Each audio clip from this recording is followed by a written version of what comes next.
ओम गुरुभ्यो नमः। भावानो, माणूस माणसाला दोन कारणासाठी मदत मागत असतो। एक, कष्ट येतय तेव्हा कष्ट निवारण करून घेण्यासाठी दुसऱ्याला मदत मागत असतो, आणि दुसरे म्हणजे जेव्हा स्वतःचं प्रगती करून घ्यायचं असतं।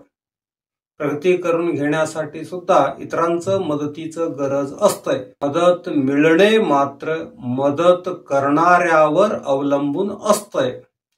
मदत कोणाकडून मिळत असते बघा। रावण सीता मातेचं अपहरण केल्यानंतर प्रभू श्री रामचंद्र लक्ष्मण बरोबर सीता मातेच्या शोधात निघतात। शोधात जंगलातून जात असताना वाटेत कबंध नावाचा एक राक्षस राम लक्ष्मणावर आक्रमण करतो। एका मुनीच्या शापाने कबंध या राक्षसाला विशिष्ट देह प्राप्त झालेले असते। कबंध आणि राम लक्ष्मणामध्ये घनघोर युद्ध होतंय। युद्धामध्ये राम लक्ष्मणांनी त्या राक्षसाचा संहार सुद्धा करतात।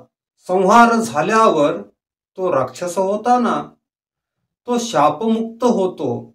शापमुक्त होऊन पूर्वीच्या रूपामध्ये म्हणजे मूळ रूपात येतो। येऊन प्रभू श्री रामचंद्रांना विचारतो, ह्या असल्या जंगलात तुम्ही आल्याचं कारण काय, तुम्ही कुठे निघालात म्हणून विचारतो। विचारल्यावर प्रभू श्री रामचंद्र सीता मातेच्या शोधाचे विषय कळवतात, सांगतात।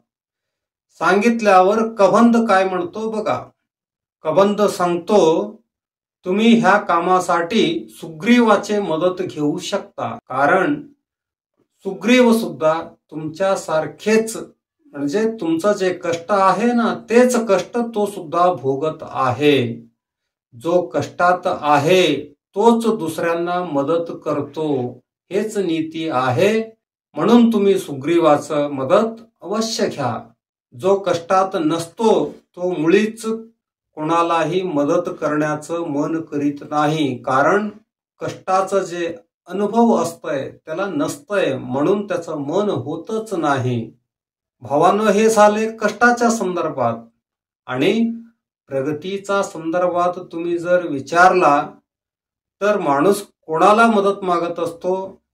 नातेवाईकांना आणि मित्रांना मदत मागत असतो। मला वाटतंय कष्टात असू द्या किंवा प्रगतीसाठी असू द्या, नातेवाईक आणि मित्रांमध्ये जेवढे लोक असतात त्यापैकी अपवादात्मक लोकच मदतीसाठी पुढे होतात।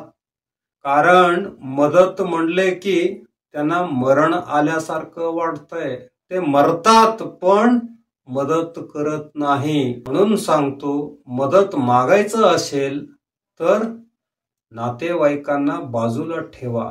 तुम्हाला आत्मविश्वास असेल तर काही लोक असतात अपवादात्मक, तसल्या लोकांना तुम्ही अवश्य मदत मागू शकता। सगळ्यांना मागत बसू नका, हेच माझं सांगणं आहे। धन्यवाद।